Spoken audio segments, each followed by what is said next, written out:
بسم اللہ الرحمن الرحیم اعوذ باللہ من الشیطان الرجیم بسم اللہ الرحمن الرحیم مقاصد سوم کتاب البیع سبق نمبر 168 تنبیہات بیع میں گفتگو استباب التفقه فی مسائل الحلال والحرام المتعلقة بالتجارات.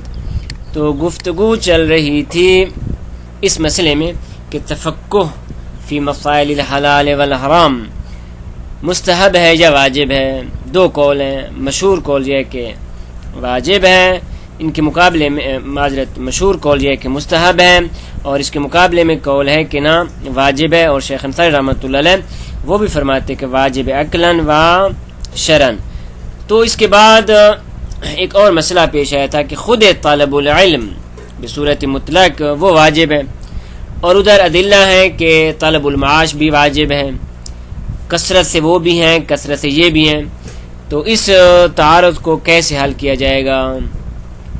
تو اس حوالے سے ابھی تک جناب صاحب حدائق جناب شہید ثانی وغیرہ کی جانب سے روایات ذکر فرما رہے ہیں، اور انشاءاللہ اگلے درس میں اس کا جو تعارض ہے وہ انشاءاللہ تعارض کا جو جم ہے اور اس کا حل ہے وہ بیان ہوگا. تو فرماتے ہیں نیز روایت و مرسل فی الفقہ، وہ روایات کے جو طالب المعاش پہ درد کرتی ہیں ان میں سے ایک وہ روایت ہے کہ جو من لا یحضر الفقہ میں جناب شیخ صدوق علیہ الرحمہ نے نقل کیا یعنی صادق علیہ السلام سے کہ لیس منا من ترک دنیاہ لآخرتہ، ہم میں سے وہ نہیں کہ جو دنیا اپنی آخرت کے لیے چھوڑ دے، او آخرتہ لدنیا ہو یا اپنی آخرت کو دنیا کے لیے چھوڑ دے، یعنی طلب معاش ضروری ہے. نیز یہ کہ وان العبادہ 70 جزءا، عبادت کی 70 جزء ہیں، افضل و طلب الحلال، جن میں سے افضل ترین طلب حلال ہے. اس کے مقابلے میں وہ ادلہ وہ روایات کی جو طلب العلم اور اس کے فاضل پہ رد کرتی ہیں. فرماتے ہیں اما الاخبار فی طلب العلم و فاضل العلم فہی اکثر من ان تذکر، بہت زیادہ ہیں لذا انہوں نے یہاں پہ ذکر نہیں کی. و اوضح من ان تحتاج الى ذکر، اور چونکہ انتہائی واضح ہے ان کے ذکر کی ضرورت نہیں. اب فرماتے ہیں کس طرح ان دو قسم کی روایت کو آپس میں جمع کر سکتے ہیں. تو جناب صاحب حدائق الناظرہ نے ایک جم بیان کیا ہے. کس طرح؟ فرماتے ہیں وذکر فی الحدائق ان الجم بینہما، کہ ان روایات کے درمیان جم باحد وجہین، دو وجہ میں سے ایک وجہ سے ہو سکتا ہے. احدہما، ان میں سے ایک وجہ کہ وہ الاظہر، کہ جو زیادہ واضح ہے، بین علماء ہمارے علماء کے درمیان وہ یہ ہے کہ تخصیص و اخبار وجوب طلب الرزق بے اخبار وجوب طلب العلم. فرماتے ہیں وہ روایت کی جو کہتے ہیں طلب الرزق واجب ہے، ان کو آپ تخصیص دے دیں ان اخبار کے ساتھ کہ جو کہتی ہیں طلب غیر طالب علم کے لیے. یعنی ایک شخص وہ ہے کہ جو علم کا طلب کرنے والا ہے، اور ایک شخص وہ ہے کہ جو طالب العلم نہیں ہے. تو جو غیر طالب العلم ہے ان کے لیے واجب ہے، نہ کہ طالب علم کے لیے واجب ہے. وہ طالب علم الذی مشتغل بتحصیلہ و استفادتہ و تعلیمہ و افادتہ، ایسا طالب علم کہ جو کلن اس کی عمر صرف ہو رہی ہے تحصیل علم، استفادہ علم، علم سکھانے میں، علم سے فائدہ حاصل کرنے میں. کس طرح کہ وہ فرماتے ہیں قال صاحب ہدایت فرماتے ہیں وبہذا الوجہ صر شہید ثانی رحمۃ اللہ علیہ فی رسالتہ المسمى بمنیۃ المرید فی آداب المفید والمستفید، مشہور معروف کتاب حوزات میں پڑھی جاتی ہے اور آپ نے بھی یقیناً اس کے بارے میں ترجمے میں اس کے مختلف قسم کے ہیں. اس میں بصراحت جناب شیخ ثانی علیہ الرحمہ نے فرمایا ہے، کیا فرمایا کہ حیث قال فی جملۃ شرائط العلم، کہ انہوں نے فرمایا کہ علم کی شرائط میں سے ایک شرط یہ ہے کہ ان یتوکل علی اللہ، اللہ پہ توکل کرے، ویفوض امر الیہ، اپنے تمام امور کو اللہ کے سپرد کر دے، ولا یعتمد علی الاسباب، اسباب پہ اعتماد نہ کرے، بلکہ فیوکلھا الیہا، اسباب کو بھی اللہ کے ساتھ کی طرف سپرد کر دے، وتکون وبالا علیہ، کہ یہ اسباب پھر اس کے لیے وبال جان بن جائیں گی. ولا علی احد من خلق اللہ تعالی، صرف اور صرف اللہ تعالیٰ پہ چھوڑ دے، مخلوقات میں سے کسی کے اوپر بھی نہ چھوڑے. بل یلقا مقالید امر اللہ تعالی، بلکہ اس کی جو مقالید ہے ان امور کی وہ اللہ تعالیٰ کی سپرد کر دے کہ یظہر لہ من نفحات قدسی و لحظات انسی. خوب اگر اس قسم کا شخص ہے تو اس کے لیے نفحات قدسی اور ایسے لحظات حاصل ہوں گے کہ ما بھی یحصل مطلوب ہو، جس کے ذریعے اپنا مطلوب حاصل کر لے گا، ویسلو بھی مرادہ، اور اپنی مراد علم سے پا لے گا.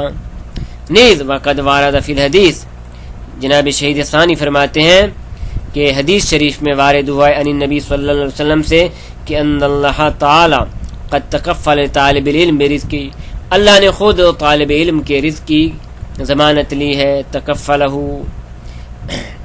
اور ضامنہ، اما ضامن غیرہ، کسی غیر کی طرف جانے کی ضرورت نہیں، بمعنی ان غیرہ یحتاج الی صیل الرزق، کہ جناب صاحب ہدایت فرماتے ہیں، جناب شہید ثانی فرماتے ہیں کہ اس روایت سے مراد یہ کہ طالب علم کے علاوہ باقی جو افراد ہیں وہ محتاج ہیں الی صیل الرزق، کہ رزق کی تلاش کریں، حتیٰ یحصل تک اس رزق کو حاصل ہو.